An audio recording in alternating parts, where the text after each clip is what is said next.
अस्सलामु अलैकुम वरहमतुल्लाहि वबरकातुहू। आपका अपना डॉक्टर मोहम्मद हनीफ जंजुआ अल हुसैनी रूहानी दुनिया 92 में हाजिर खिदमत है। हम बिस्तरी के दौरान औरत की शर्मगाह को चूमना गुनाह है।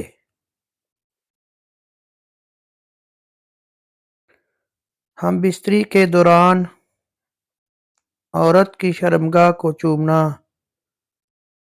गुनाह है।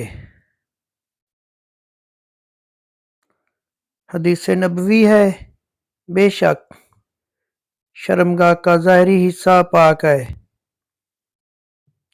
लेकिन ये ज़रूरी नहीं कि हर पाक चीज़ को मुंह लगाया जाए और मुंह में लिया जाए और चाटा जाए। नाक की रतूबत पाक है, तो क्या नाक के अंदरूनी हिस्से को ज़बान लगाना इसकी रतूबत को मुंह में लेना पसंदीदा चीज़ हो सकती है?